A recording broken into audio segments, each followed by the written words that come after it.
Hola, bienvenido. Gracias por estar hoy en la presentación de La endemoniada de la calle de la Maestranza de Eduardo Bastías. Mi nombre es Carolina Pizarro, soy periodista de Editorial Forja y estoy muy contenta, estamos todos muy contentos del editorial porque este es un libro muy especial, es un libro que nos permite viajar en el tiempo, es un libro que tiene momentos un poco aterradores, pero más que nada son géneros que no siempre se ven en la literatura chilena y me parece que es un libro muy entretenido, insisto, con una recreación histórica muy cuidada, así que feliz de estar de poder estar hoy en la presentación. Para partir, quisiera leer la biografía de, obviamente, el autor y de los presentadores que nos acompañan hoy. Así está, no puede hacer nada.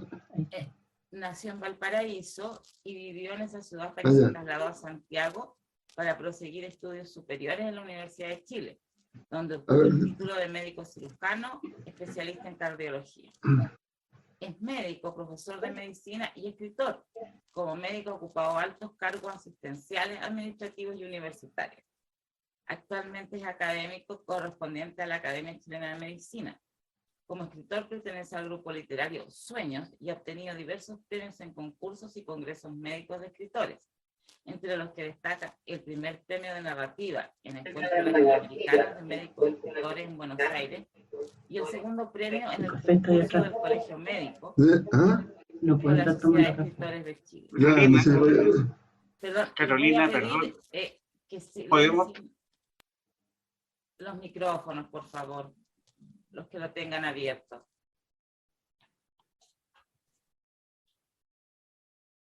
Que si todos tienen sus micrófonos apagados, por favor, los que no tengan para poder continuar. Gracias. Comentaba que recibió el primer premio de narrativa en Encuentro Latinoamericano de Médicos y Escritores en Buenos Aires y el segundo premio en el concurso del Colegio Médico con la Sociedad de Escritores de Chile. Con Editorial Forja, publicado Donde vuelan los cóndores, lectura recomendada por el Ministerio de Educación, y Una guerra para Navidad, novela histórica sobre el grave conflicto del Beagle en 1978 entre Chile y Argentina. La endemoniada de la calle de la Maestranza es la recreación novelada de un caso verídico calificado de posesión demoníaca y exorcismo que conmovió a la sociedad chilena a mediados del siglo XIX. Eduardo, bienvenido. Gracias. Muchas gracias, Carolina. Gracias a usted. Con nuestros presentadores, Sergio González es profesor de Historia y Geografía de la Pontificia Universidad Católica de Valparaíso. Posee amplia experiencia en centros educativos en niveles medio y superior. Es máster en educación, docente en educación superior en el ámbito del desarrollo de las competencias de comunicación. Posee un posgrado en Centro Universitario Villanueva, adscrito a la Universidad Complutense de Madrid. Además de docente del DUOC en sedes de Viña del Mar y Valparaíso en el programa de lenguaje y comunicación. Bienvenido, Sergio, gracias. Katia Villalobos. Muchas gracias. Ella nos va a hablar de la endemoniada de la calle de la Maestranza en el género de la novela histórica. Es profesora de castellano y licenciada en lengua y literatura chilena e hispanoamericana en la Pontificia Universidad Católica de Valparaíso. También es magíster en literatura chilena e hispanoamericana en la Universidad de Playa Ancha de Ciencias de la Educación. Se desempeña en el Colegio San Margaret de Viña del Mar, preparando a las alumnas para rendir el bachillerato internacional. Además, es catedrática de la Universidad de las Américas desde 2019. Además, realiza talleres literarios motivando a jóvenes para leer y escribir narrativa o lírica. Gracias, Katia, bienvenida. Buenas tardes. Un gusto. Karina Jiménez es psiquiatra y nos va a hablar al respecto de la psiquiatría y la presencia del demonio. Es médico cirujano de la Universidad de Chile. Obtuvo la especialidad de psiquiatría en la Universidad Complutense de Madrid, donde se formó como psicoanalista, llegando a ser miembro de la Escuela Europea de Psicoanálisis de los Foros del Campo Lacaniano. Desarrolló su actividad profesional en el Instituto Nacional de Salud de España, en distintos dispositivos de salud mental. Desde su regreso a Chile en 2011, ejerce su actividad profesional en Santiago. Ha publicado diversos artículos sobre psiquiatría y psicoanálisis en revistas especializadas. Dirigió la revista Alicios, Cuadernos Canarios de Psicoanálisis. Además, ha participado en talleres literarios y mantiene actividades creativas en literatura y cultura general. Karina, muchas gracias. Un gusto de tenerte acá con nosotros. Y vamos a comenzar esta presentación con la intervención de Sergio González. Sergio, por favor, adelante. Muchas gracias. Muy buenas tardes para todos. Es para mí un verdadero privilegio poder participar del lanzamiento de una novela de estas características, ¿verdad? Donde se conjugan la disciplina en la cual me desempeño, que es la historia, ¿verdad? Y el amor genuino de un aficionado a la literatura, sobre todo aquella que está ligada a nuestros autores. Quería compartir con ustedes una pequeña presentación para ir intercalando un poco las ideas que quiero compartir. Bien, los hechos que nos invita a conocer el autor en esta apasionante historia transcurren a mediados del siglo XIX en nuestro país. Los sucesos nos trasladan entre Valparaíso y Santiago, las dos principales urbes de nuestra naciente república. Es por esto que vale la pena acercarnos al contexto que se vivía en nuestro país, mientras la conmoción pública crecía producto del extraño caso de nuestra protagonista, Carmen Marín. Hacia 1850 se estima que la población en Chile era de alrededor de 1 millón de personas, siendo la población mayoritariamente rural o concentrándose entre Santiago y Concepción. Desde la consolidación del Chile republicano, la antigua sociedad estamental, propia de la colonia, fue lentamente dando paso a una sociedad de clases de carácter moderno, tal como se vivía en todos los países del mundo occidental, compuesta principalmente por campesinos, con predominio de una oligárquica, integrada por antiguos hacendados y terratenientes, además de una incipiente burguesía, surgida al alero de nuevas actividades económicas como la banca y el comercio. El historiador Julio Pinto nos presenta a la élite nacional de la época como un grupo que oscilaba entre los valores burgueses del trabajo, la sobriedad y los buenos negocios, versus una tendencia o debilidad por los modos de ser aristocráticos, ostentadores y europeizantes. Bueno, a lo largo del siglo XIX, la tradición hispana y el legado colonial pasaron a ser sinónimo de barbarie y de retraso. Entre la oligarquía chilena se fue instalando como modelos de sociedad civilizada el estilo de vida imperante en países europeos y Estados Unidos, lo que se expresó en la arquitectura, la música, las entretenciones, la moda y la educación. El afán de refinamiento se basó en el rechazo al tradicional modo de vida de los sectores campesinos y el menosprecio de los sectores populares, pues se les consideraba vulgares. La élite se sintió llamada a, comillas, civilizar el pueblo, para lo cual impulsó leyes que modificaban o prohibían antiguas entretenciones y hábitos populares. Por ejemplo, se dispuso el traslado de las fiestas callejeras a los teatros, lo que permitía una mejor vigilancia, una selección y división social en su interior. El autor nos ofrece escenas que dan cuenta de este afán de refinamiento de nuestra élite, al llevarnos de visita, por ejemplo, a las tertulias en la casa de Isidora Segers, quien, si bien nació en España y fue educada en París, gran parte de su vida estuvo ligada a la promoción de la incipiente escena cultural y artística de Santiago. Las tertulias de los viernes, en los salones de su casa del centro de la ciudad, albergaron a importantes personalidades de la época, desde Andrés Bello, Alberto Blesgana, autoridades políticas de la época, miembros de la ciencia, músicos como José Sapiola o artistas plásticos como Alejandro Chicarelli, también representados en la novela. Para el liberalismo progresista decimonónico, civilizar a la población e impulsar ideales de la ilustración y la modernidad implicaba transformar la ciudad, en especial Santiago, la capital, según el modelo parisino. De hecho, Benjamín Vicuña Maquena, nombrado intendente por allá por el año 1872, se propuso como objetivo transformar a Santiago como el París de América.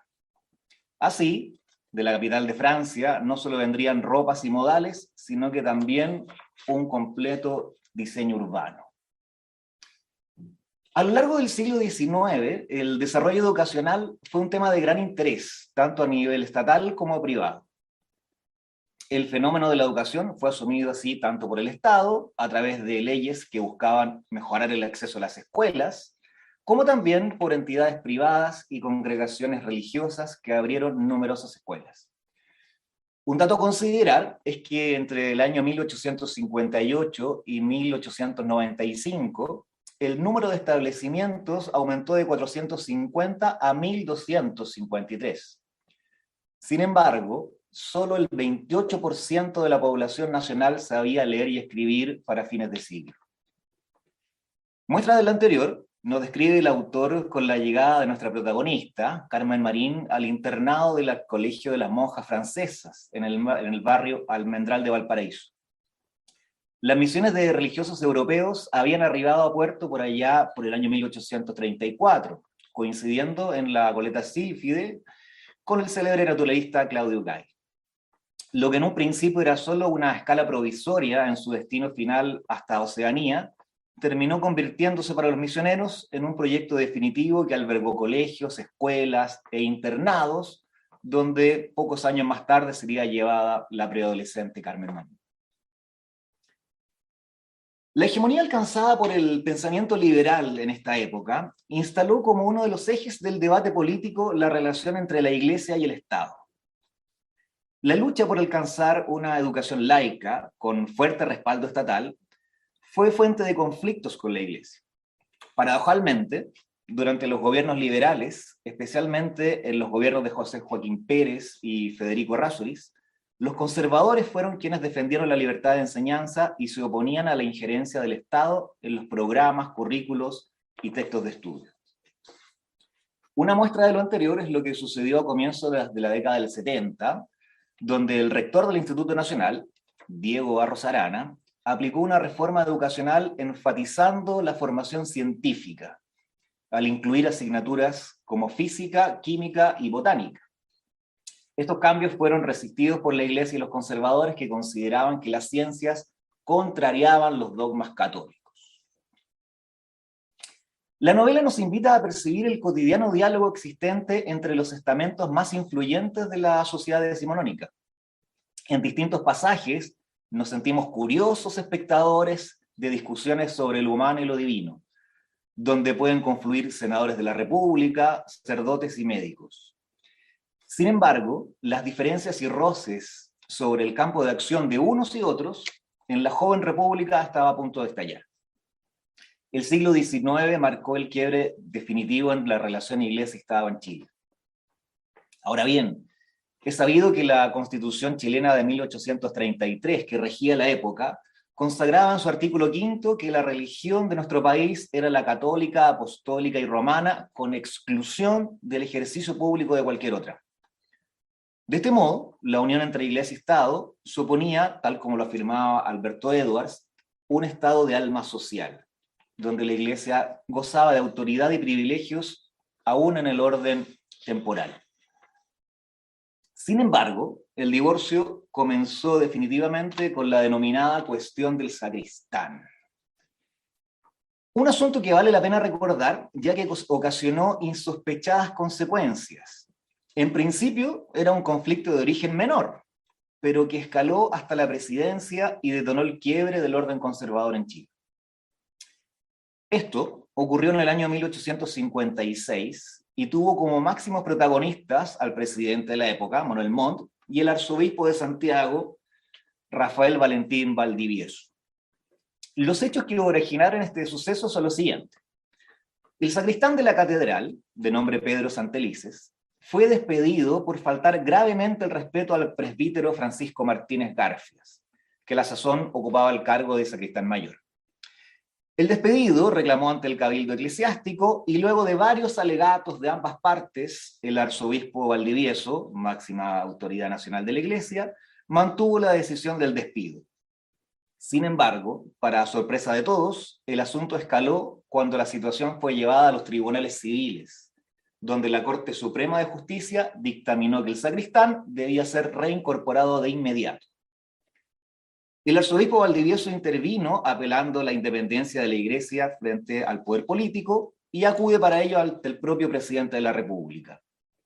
Este último rechaza intervenir en el asunto bajo justificación de que esta decisión estaba fundamentada entre que el Poder Judicial era absolutamente independiente del Ejecutivo. El prelado se negó a aceptar la solución dada por los tribunales, favorable al despedido, y ante la actitud tomada por Valdivieso, la Corte Suprema lo conminó a acatar el dictamen bajo la amenaza del destierro. Se empezó a hablar entonces, en los distintos medios de la época, de persecución religiosa. Para defender al arzobispo se formó un frente cívico-religioso de amplia influencia. Por su parte, las damas de la aristocracia hicieron saber al gobierno que impedirían con sus cadáveres la partida al destierro del prelado. Y para ello ponían al conocimiento al presidente su intención de tirarse, si llegaba el caso, a los pies de los caballos del carruaje que le condujese al exilio. No faltaron quienes llegaron a hablar de una auténtica persecución a la Iglesia y van a referirse a Manuel Montt como un nuevo Nerón, un digno, comillas, sucesor de los emperadores romanos que martirizaban a los cristianos. Los partidarios del presidente y de su ministro Antonio Varas también toman la iniciativa en defensa de estos. De esta forma, los hasta entonces seguidores de Manuel Montt se dividen en dos bandos irreconciliables. Los monttvaristas crean el Partido Nacional, los defensores del arzobispo y los fueros de la Iglesia dan vida al Partido Conservador. Desde ese momento quedaba rota la llamada Unión de los Conservadores, y no solo eso, este hecho marca el inicio del sistema de partidos políticos en Chile. Finalmente, Antonio Varas logra la resolución del trance, el conflicto Iglesia-Estado queda resuelto por el momento, sin embargo la semilla que iba a romper la unidad entre ambos quedaba sembrada. En definitiva, a mediados del siglo XIX, Chile se presenta como un espacio donde la pugna entre la continuidad y el cambio se palpan en el quehacer político y social de la élite urbana de Santiago y Valparaíso. La tradición colonial de una sociedad con raíces rurales frente a la sociedad urbana de características burguesas que aspira a la modernidad. Por un lado, las ideas liberales fundadas en los preceptos de la Ilustración, el racionalismo y la ciencia. Por otro, la Iglesia Católica, cuerpo vivo de resguardo de la tradición, la continuidad de las formas y preceptos de un pasado cercano y rígido. Modernismo versus tradición, ciencia versus fe, positivismo versus dogmas, liberalismo versus conservadorismo.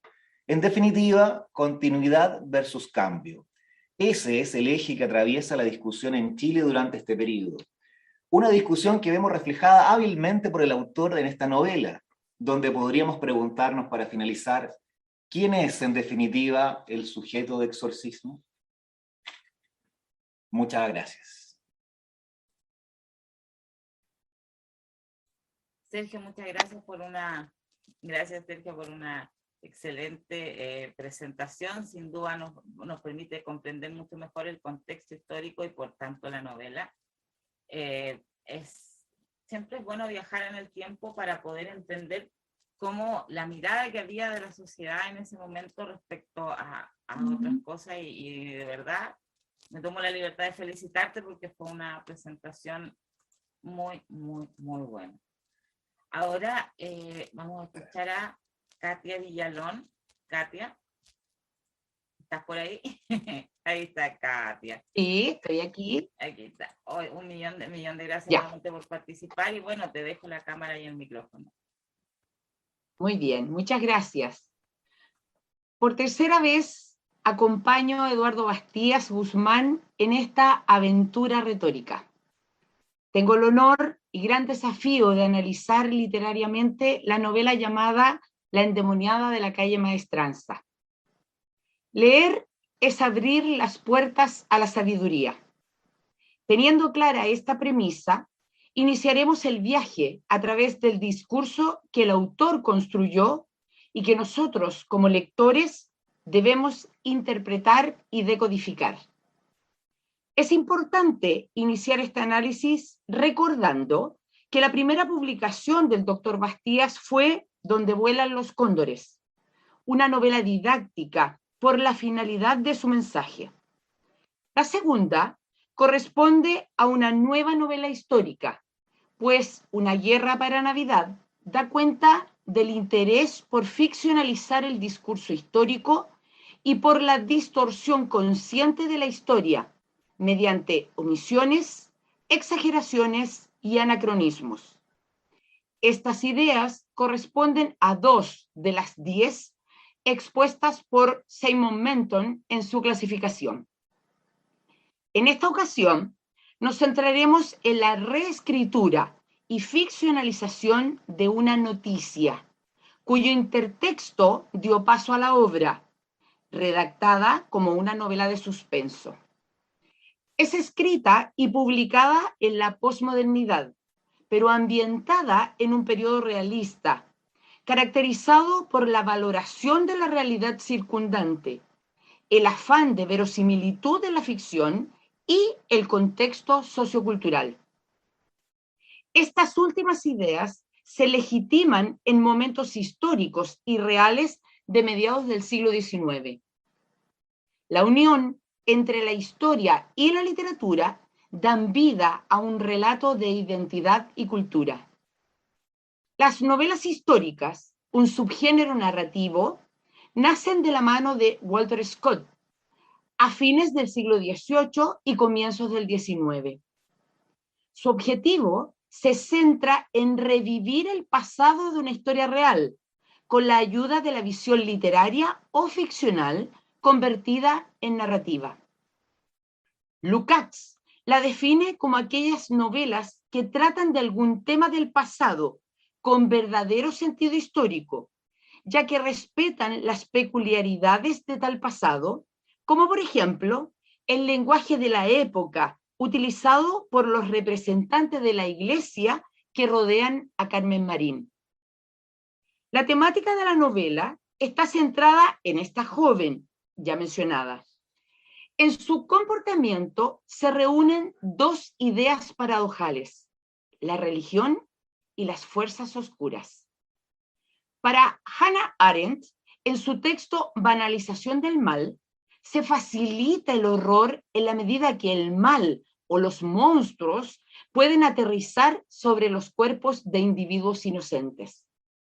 Freud, por su parte, se refiere a la religión, el Génesis y sus prácticas como importantes temas de estudio desde una perspectiva funcional. El personaje principal de la historia es una joven amable que vivió una experiencia extrema a los 13 años y que cambió su vida radicalmente. Comillas, como obedeciendo a una orden, la lluvia cesó y las voces y los perros callaron. El silencio le permitió escuchar sus propios latidos desbocados y el pánico superó a su voluntad. Comenzó a sacudirse con temblores espasmódicos. Cierra comillas. El tiempo del relato se denomina in media res, pues la narración se inicia con una protagonista adulta, quien sufre ataques inexplicables con la presencia de ruidos y uso de distintas lenguas. Para entender esa situación, el narrador omnisciente recurre a una técnica literaria llamada raconto. Así, nos explica las posibles razones de su cambio y el desenvolvimiento del personaje femenino a lo largo de los años. El tiempo referencial histórico hace alusiones a hechos y personajes que formaron parte de la historia de Chile en 1857. Comillas. Lascano opinaba que la ley de amnistía aplicaba a los que habían intentado deponer al presidente Montt a comienzos de su mandato debía otorgarse también a los participantes en el conato de revuelta surgido tras la cuestión del sacristán. Cierre comillas. En el desarrollo de la ficción, además, los opuestos van a formar parte fundamental, debido a que, según Juan Eduardo Cirlot, los estados dualistas o integración de los sistemas binarios poseen un sentido de equilibrio, constituyen una realidad entera. A continuación, revisaremos algunos de ellos. A. La pureza y fe de la niña se oponen a la fuerza extraordinaria, violencia y carácter desafiante de una voz masculina que habitaría en la interioridad de la joven cada vez que padece crisis. B. La luz y la oscuridad. Si el personaje recibe luz en su rostro, símbolo de la literatura, permite decisiones objetivas y claridad mental. Sin embargo, la falta de ella u oscuridad conlleva a conductas irracionales. C. Ciencia y religión. Dos ideas supuestamente antagónicas, pues la primera trabaja desde el conocimiento empírico, con fuertes bases racionales. La segunda, por su parte, en base a un sistema de creencias y fe. Ambas, complementadas, permiten el diagnóstico de lo sucedido a Carmen Marín por parte de los médicos que la observan y de los sacerdotes. D. Mujer supeditada por los males que la aquejan física y biológicamente ante el ser opresivo patriarcal. Este pensamiento, normalizado en la época en la que se desarrolla la historia, aparece trabajado desde una visión rupturista, a partir de los estudios de equidad de género realizados por Simone de Beauvoir durante el siglo XX. El discurso referencial y el ficcional utilizan las emociones humanas para brindarle al lector una experiencia única, mientras los llevan a través de la historia de su protagonista, de quien pretenden reconstruir su rol de víctima, según los planteamientos de la profesora de sociología, la francesa Fabienne Soldini. Observamos también la fuerza de los símbolos, la presencia del color negro, los elementos religiosos utilizados en las ceremonias de exorcismo y la lluvia, entendida metafóricamente como el elemento natural que purifica las miserias humanas. Los tres van complementando el mensaje transmitido y cada uno de ellos le da fuerza a la paradoja conductual de la protagonista. Carmen Marín se refugia en las creencias y la fe para superar las fuerzas del mal que se apoderan de su interior, pues desea recuperar la renovación anhelada. Finalizamos este análisis mencionando la presencia de la intertextualidad, uno de los modos narrativos contemporáneos patentado por Julia Kristeva, seguidora de las ideas de Mikhail Bakhtin. Para la lingüista, todo texto es absorción y transformación de otro, y en este caso, la novela se apoya en pasajes bíblicos para lograr, a partir de su terminología, establecer una conexión entre el discurso de los representantes de la Iglesia y los personajes de la ficción literaria. Por lo tanto, como lectores, tenemos una importante tarea por delante. No solo leer esta novela, sino también decodificar el mensaje que Eduardo Bastías nos transmite en su creación, y así comprender la verdadera relación dialéctica entre el proceso histórico y la magia de las palabras, unidas por metáforas que transan vínculos estéticos. Felicitaciones, doctor Bastías, y espero que toda nuestra audiencia lea su novela y comparta el lenguaje mágico que nos hace no solamente volar a través de la historia, sino también a través de la magia de las palabras. Muchas gracias. Un gusto, tus palabras, Katia, sin duda un análisis estético brillante de la novela y de lo que significa también cuando se abordan estos temas que tienen que ver con distintas aristas, no es solamente una de las grandes virtudes también del libro, es que nos permite este caleidoscopio, ¿no? Respecto a la protagonista, respecto a la religión. Es un libro que va abordando tiene muchas aristas y tal como tú dices, que le deja un trabajo, ¿no? al lector, que es lo importante al final, que se genere este proceso entre el lector y el texto. Eso es, bueno, realmente me dejaste sin palabras. Y ahora, bueno, ahora es el turno de Karina. Ella nos va también a aportar luz respecto de lo que significa este libro y por qué es un libro tan importante. Karina, bienvenida, te dejo el micrófono y la cámara. Gracias, buenas noches. Muy bien, a mí me toca hablar el título de mi charla será Psiquiatría y presencia del demonio.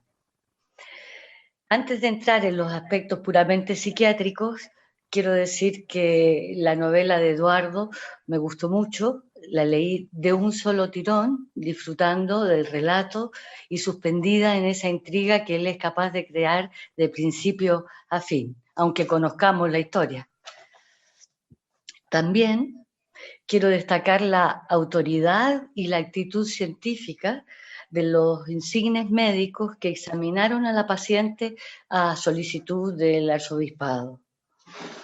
Destacar, por ejemplo, al doctor Lorenzo Sassi, que fue el primer decano de la Facultad de Medicina y que fue un insigne médico, tenía la orden de caballero de la Legión de Honor de Francia por su participación en la epidemia de cólera de París en 1832.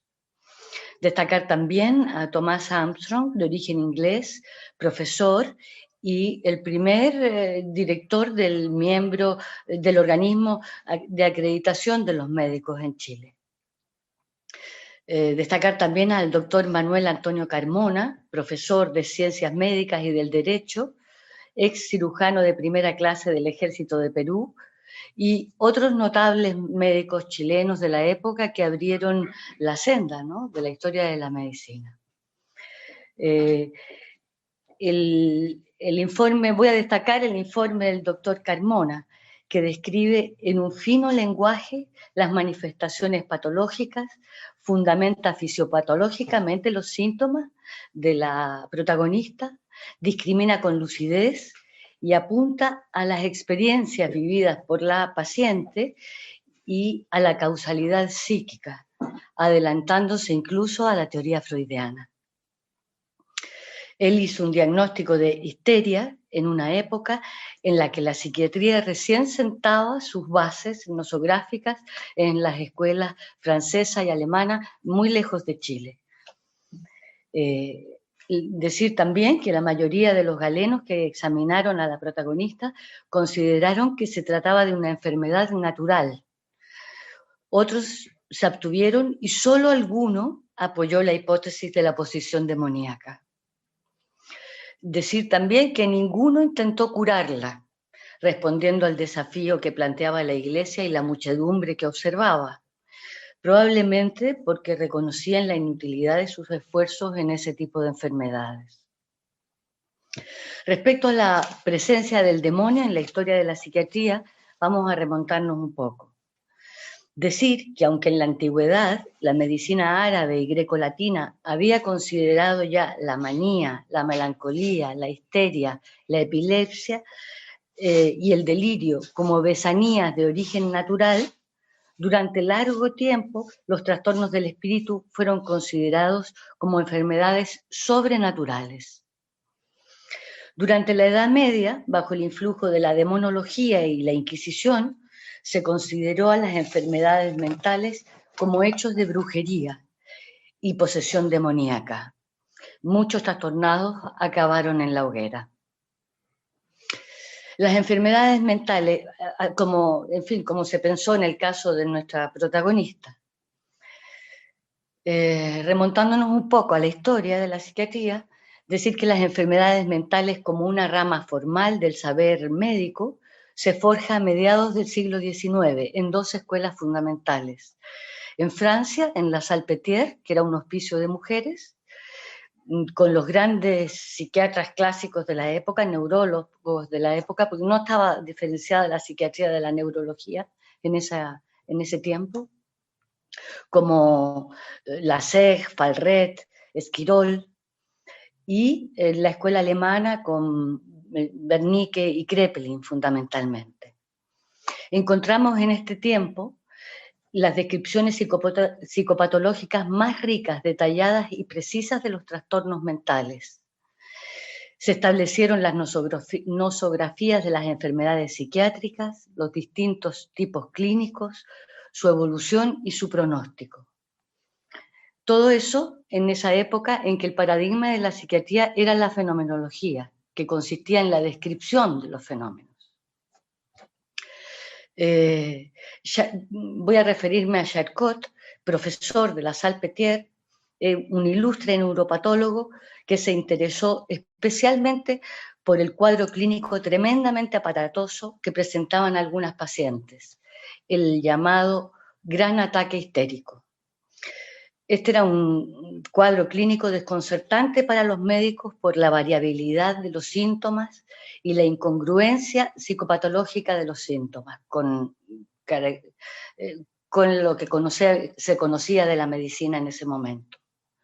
Entonces, creían que estas pacientes simplemente se trataba de una simulación y las enfermas acababan en el descrédito o encerradas en los asilos. Sin embargo, Charcot sostuvo que se trataba de una enfermedad natural y devolvió la dignidad a estas pacientes. Describió detalladamente el cuadro clínico con sus 4 fases y las distintas formas de manifestación de la enfermedad. La fase epileptoide, la fase de los grandes movimientos, la fase de las actitudes pasionales y finalmente la fase del delirio terminal. Charcot se abocó como neuropatólogo a buscar el sustrato neuropatológico de estos trastornos, con infructuosos resultados. Concluyó entonces que la causa de la histeria estaba en la herencia. Para él se trataba entonces de una degeneración de transmisión familiar, precipitada por factores de oportunidad. Pero por ese tiempo, en 1885, Freud estudió con Charcot en la Salpêtrière. Fue su alumno y bajo su influencia se interesó también en los grandes ataques histéricos. Observando y escuchando atentamente a sus pacientes, pudo establecer la relación entre el ataque histérico y las representaciones psíquicas traumáticas, que estaban olvidadas o reprimidas por la paciente y que subyacían al trastorno y lo provocaban. Al principio, Freud practicó la hipnosis, a través de la cual pudo acceder al suceso traumático reprimido. Pero se dio cuenta que fuera del trance hipnótico, las pacientes persistían en la amnesia. Después descubrió que sin hipnotizarlas, solo poniendo sus dedos sobre la frente de ellas y pidiéndoles que se concentraran, algunos conseguían recordar. Más tarde se dio cuenta que con solo dejarlos hablar a los pacientes, sin dirigir su discurso con preguntas ni acotaciones, las pacientes llegaban a través de sus asociaciones por sí mismas al suceso vivido como traumático. Es lo que llamó la talking cure, la cura por la palabra, que más adelante dio lugar al método de la libre, que hoy conocemos como la libre asociación. Además, al recordar el suceso, el paciente en la esfera de la conciencia conseguía expresar el afecto que había quedado retenido y revivirlo. Es lo que se llamó abreacción o catarsis, que permitía a veces disolver el síntoma. A partir de aquí, Freud abrió un nuevo paradigma para la psiquiatría y concretamente para la histeria.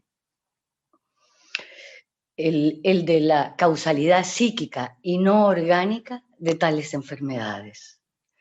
Pudo situar que el acontecimiento vivido por el paciente como traumático se encontraba generalmente en su primera infancia, en las primeras experiencias de la vida, y solía relacionarse con aspectos de la sexualidad.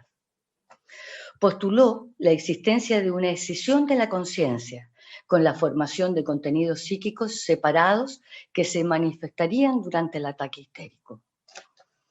Este primer peldaño en sus estudios sobre la histeria permitió a Freud continuar su prolífica investigación del aparato psíquico, descubriendo al mundo su teoría sobre el inconsciente, la interpretación de los sueños y los conceptos fundamentales del psicoanálisis como pulsión y transferencia, sobre los que descansa hoy la teoría psicoanalítica.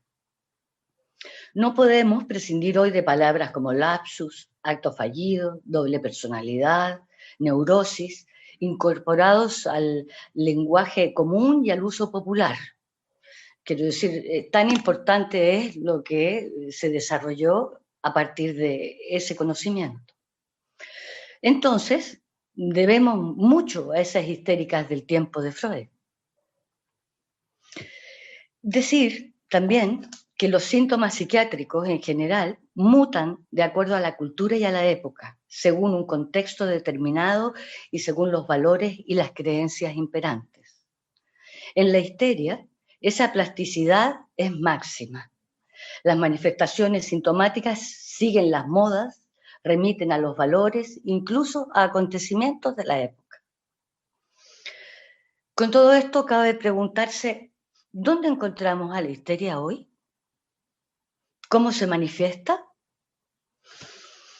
El paradigma actual de la psiquiatría está basado en las neurociencias. Las clasificaciones psiquiátricas internacionales como el DSM americano y el CIE europeo no incluyen ese diagnóstico en sus clasificaciones, sino como una variante de la personalidad. Son clasificaciones ordenadas según agrupaciones de síntomas y según el tiempo de duración de los síntomas, más orientado al uso de psicofármacos que no existían en los tiempos de Charcot ni de Freud, que a otra cosa, que a una etiología global o a una causalidad de la enfermedad. Hoy encontramos la histeria atomizada bajo otros diagnósticos, estallada en multiplicidad de cuadros clínicos que son las manifestaciones de la época. La depresión, trastornos de angustia, ataques de pánico o trastornos somatomorfos, cuando los síntomas son de conversión. Fugas, cuadros de amnesia, doble personalidad, mitomanía, cuando se presentan bajo formas disociativas. Pero la presencia del demonio en psiquiatría también podemos encontrarla en la psicosis, en los cuadros delirantes de la esquizofrenia, que devastan la personalidad a diferencia de la histeria. Aunque en estos cuadros son cada vez menos frecuentes los delirios demoníacos, porque los contenidos de los delirios, como digo, se adaptan a la época, a los tiempos. Son más frecuentes ahora los delirios sobre terroristas, extraterrestres o mafiosos.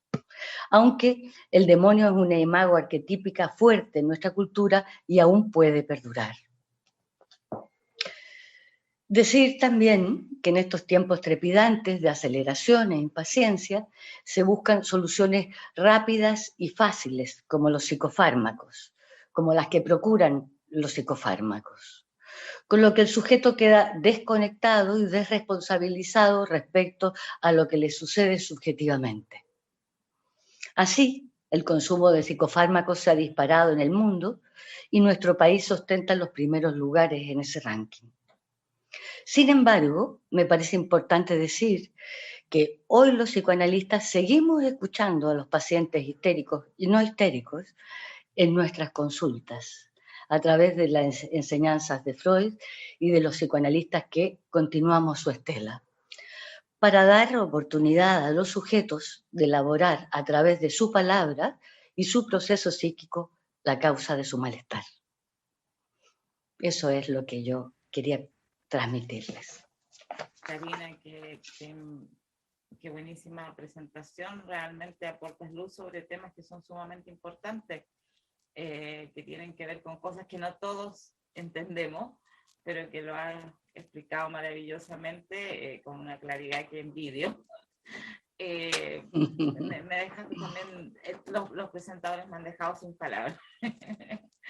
Así que bueno, yo creo que ahora ya llegó el momento de escuchar no a Eduardo, al autor, que nos tiene el que decir.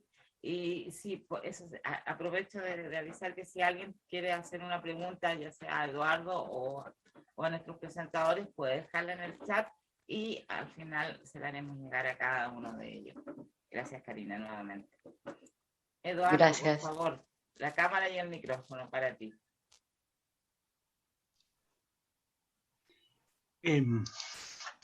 Gracias, Carolina, gracias. Bueno, para mí esta es una oportunidad de agradecimiento.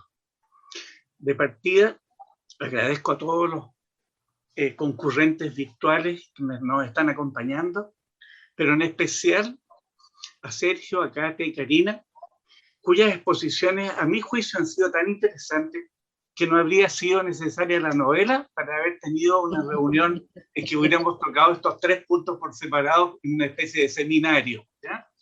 Fueron interesantísimos. Y creo que si me voy a expresar, lo mejor es contarles cómo surgió esta novela. Y en esa forma también la vamos a integrar con los propios comentarios que han hecho los expositores. Hace varios años atrás, en una feria del libro, encontré un texto que se llama Demonios y Psiquiatría, del autor Armando Roa, el profesor maestro de la psiquiatría chilena, que fue mi profesor de psiquiatría cuando hice la asignatura, y me interesó de partida por su autoría, y en este contenido Roa se explaya en la presencia del demonio en la sociedad, y en Chile especialmente en la ruralidad, y como decían recientemente, de acuerdo a las épocas, ¿ya? Épocas en que ha habido mayor presencia del demonio, especialmente en regiones rurales. Y me encontré con que en el apéndice, además, él hace referencia histórica a Manuel Antonio Carmona, un médico general, que fue salubrista, fue médico militar, y que fue un protagonista importante de esta novela, y no quiero decir la novela, sino que de toda esta historia de Carmen Marín, porque la historia de Carmen Marín es un documento real, y en el cual Manuel Antonio Carmona tuvo una participación destacada. Entonces, Armando Roa lo señala como un precursor de la psiquiatría en Chile, anticipándose, como se ha dicho, a Freud, y destaca también el lugar histórico en la psiquiatría de Augusto Orrego Luco, que habría sido el primer profesor de enfermedades nerviosas en la Universidad de Chile. Bueno, en este libro figuraba un apéndice que era la historia, era el informe del exorcista presbítero Raimundo Cisterna al obispo Rodolfo Valdivieso, arzobispo de Santiago, y está en su texto original. Y junto con esto, los documentos que se habían publicado posteriormente, adjuntando los comentarios publicados en distintos periódicos, El Conservador, El Ferrocarril, El Mercurio, en el cual se expresaban y se dejaba constancia de cómo había sido la investigación que llevó adelante este presbítero para poder, antes de aplicar los exorcismos, hacer una investigación eclesiástica. Al leerlo, a estos documentos, me motivó para novelarlo y hacer una recreación del entorno y de cómo sucedieron estos hechos. Porque evidentemente en los documentos lo que hay son sucesos, cosas que van sucediendo, pero en una novela se podía esto relatar, aportando algunos datos de ficción o de imaginación para recrear las condiciones que se había hecho. Y para esto desarrollé lo que yo llamo una investigación al respecto, porque este libro lo escribí hace mucho tiempo, todavía no había internet incluso. Entonces, como los ataques de Carmen Marín surgieron cuando ella estaba internada en el Colegio de las Monjas Francesas en la calle Valparaíso, en la calle Independencia de Valparaíso, me dirigí al Colegio de las Monjas Francesas a buscar referencias. Y tuve la suerte de encontrar a una religiosa, Carmen, doña Carmen Pérez, religiosa y profesora de historia, que se motivó y me hizo llegar el listado de religiosas que había en el internado de las monjas francesas cuando estuvo Carmen Marín internada. De modo que cuando en el relato figuran, yo cuento, la presencia de estas monjas son personas reales, con sus nombres y con sus funciones de acuerdo a la información que yo logré. Después me dirigí a las monjas de la Caridad que estaban a cargo del hospicio, donde Carmen Marín estuvo mayor tiempo hospitalizada en Santiago, y ahí no me fue tan bien, porque la Madre Superiora me respondió cortésmente una carta explicándome que ellos no tenían antecedentes al respecto. Pero para mí fue muy interesante la carta, porque de esa carta saqué la forma en que las monjas se referían, saludaban y hablaban, y incorporé esos modismos, por así decirlo, dentro del relato.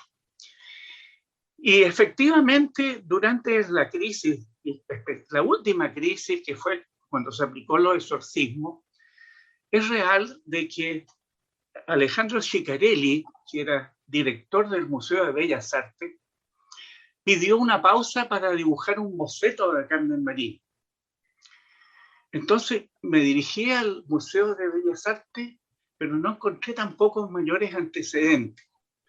Sin embargo, ese episodio me dio pie para que en el relato de la novela, aquellos antecedentes que yo había leído en los diarios como opiniones, se pudiesen expresar en un diálogo.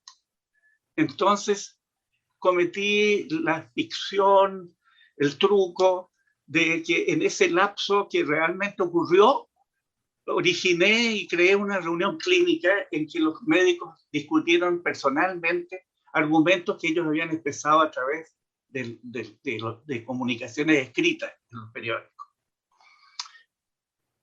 También me dirigí donde un periodista vecino, amigo mío, que me facilitó incluso el original del diario El Mercurio, de la época, porque el Mercurio en ese tiempo era de Valparaíso, en el cual tengo todo el informe de Manuel Antonio Carmona, uno de los médicos que da sus opiniones en forma muy importante.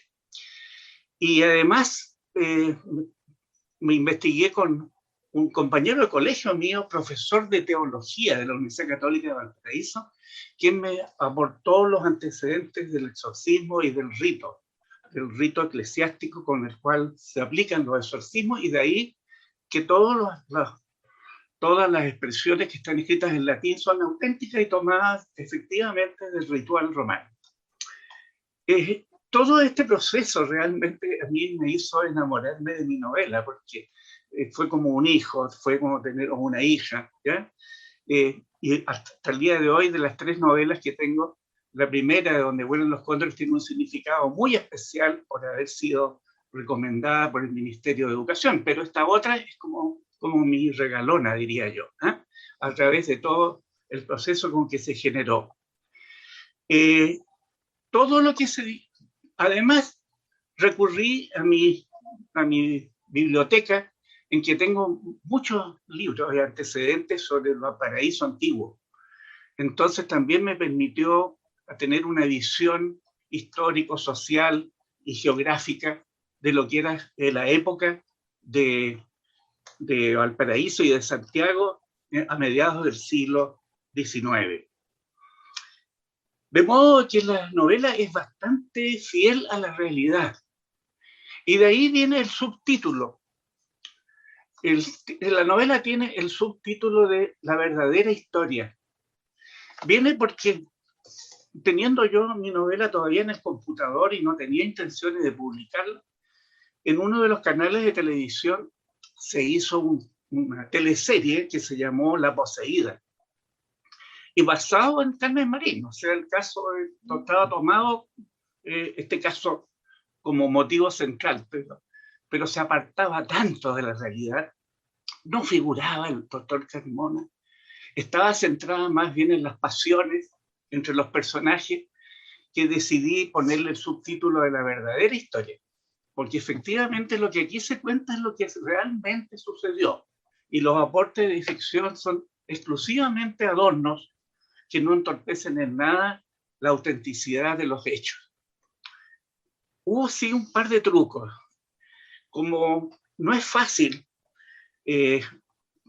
colocar dentro del texto opiniones escritas en un diario, aproveché estas tertulias que hacía Isidora Seges, inventé una tertulia, y en esa tertulia inventada puse a algunos personajes que habían expresado lo que se dice en la novela, pero expresado en documentos, ¿ya?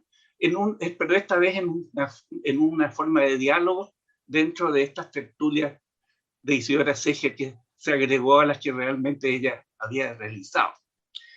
Y lo mismo, como ya les conté, con esa reunión clínica que se hizo en la pausa mientras Ciccarelli hacía su boceto. Entonces, yo vuelvo a decirlo, le tengo mucho cariño a esta novela, porque significó bastante trabajo, no sacrificio, porque fue un trabajo muy entretenido, y hasta que decidí publicarla, y en ese sentido vienen mis agradecimientos a la editorial Forja, una editorial que con mis 3 últimas novelas me ha acogido como miembro de una familia, y a María Eugenia Lorenzini, la editora, que hoy día no pudo estar presente porque está fuera de la zona, pero que ha sido realmente, además de editora, una consejera y una persona que me ha ayudado mucho en cuanto a la edición de las novelas. Agradezco al mismo tiempo a Carolina, que hoy día ha llevado tan bien la conducción de esta reunión. Agradezco especialmente a los expositores, que hoy día, como les dije, se han lucido ya con colores propios. Y agradezco a todos aquellos concurrentes que me han acompañado en esta ocasión. Entonces, en el fondo, termino expresándoles mi satisfacción y mis agradecimientos a todos ustedes. Muchas gracias. Gracias a ti, Eduardo, por no solo por tu participación ahora, sino que por lo que significa el libro. Yo creo que como sociedad necesitamos de pronto visibilizar estas situaciones que ocurrieron, y a veces cometemos el error de pensar que porque fue algo pasó hace muchos años, no tiene relevancia, y al contrario, yo creo que la historia que tú narras en tu novela es una historia con muchos matices en los cuales nos podemos sentir identificados, y aborda un tema que a mucha gente le interesa, que es justamente el tema del exorcismo, y también siempre aportando la visión de la ciencia contra, como decía siempre al comienzo, la ciencia y la religión, y sin duda podemos ver, es un viaje histórico maravilloso. Yo creo que a los que amamos la historia, realmente el libro es un viaje increíble al pasado, y a cómo era tanto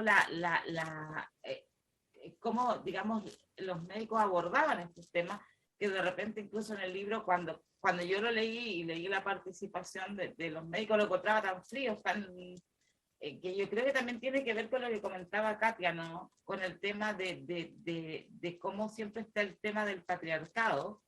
Entonces es una novela que tiene muchas aristas, que es muy interesante. Yo realmente le invito a la gente a que la lea. Es una novela, tiene 126 páginas, que uno realmente se mete en el libro, por decirlo de una manera muy coloquial, y te atrapa y no quieres parar de leer, aun cuando hay referentes, yo creo que cuando decimos exorcismo todos recordamos El Exorcista, ¿no? La película, que también está basada en una novela, y tenemos todas estas imágenes que de alguna manera se han alojado tanto en el imaginario, que a veces queda poco espacio, uno puede decir, ah, de exorcismo, pero no, realmente la novela atrapa, aporta una perspectiva nueva, y tiene momentos de tensión. Creo que la parte que está muy bien construida es cuando este primer como encuentro que tiene la protagonista con el demonio, siendo ella muy joven y muy devota, ¿no? Cuando ella empieza a ver esto, o a sentir estos perros, entonces creo que está muy bien trabajado la tensión en la novela. En fin, podría estar mucho rato hablando de ella, pero no es la idea, porque ya hablaron, tuvimos unos expositores fantásticos, así que yo solamente me limito a invitarlos a leerla, a decirles que la pueden encontrar en editorialforja.cl. Se puede comprar a través de Transbank, es un método totalmente seguro. Yo diría que en este instante las compras por internet son quizás más seguras que las que hacemos presencial, no por el tema de la pandemia, sino que porque, y de una comodidad tremenda. Anímense a comprar por internet, la editorial ha tomado todos los resguardos para que estas transacciones sean del todo seguras, se realizan mediante Transbank, van a recibir su boleta, no hay nada que temerle, no le teman al internet, es algo maravilloso. De hecho nos podemos reunir ahora con gente maravillosa que nos ha presentado distintas aristas del libro, todo gracias a internet, así que yo nada más los dejo invitados a entrar a editorialforja.cl, a comprar el libro. También está en librerías, por cierto, en Antártica y en otras librerías. Así que nada, muy emocionada, muy contenta. Agradezco a Eduardo, a Katia, a Karina, a Sergio, y por supuesto a todos los que estuvieron presentes, aunque yo creo que todos los que tuvimos la oportunidad de escucharlo, hoy día nos llevamos un recuerdo maravilloso y también una motivación. Yo me motivé con cada una de las participaciones a conocer más, a investigar, a meterse en este mundo que parece tan lejano, pero con el que tenemos muchas cosas en común. Creo que es de vital importancia conectarnos con la historia de Chile, con la historia universal. Creo que es una oportunidad el libro, así que por favor los dejo invitados a leerlo, y reitero nuevamente mis agradecimientos a Eduardo, a Sergio, a Katia, a Karina y a todos los presentes. Ha sido un gusto, espero que lo disfrutaran tanto como yo. Gracias, que tengan un excelente fin de semana. Chao. Hasta luego, que esté muy bien. Gracias. Chao, chao, gracias a todos.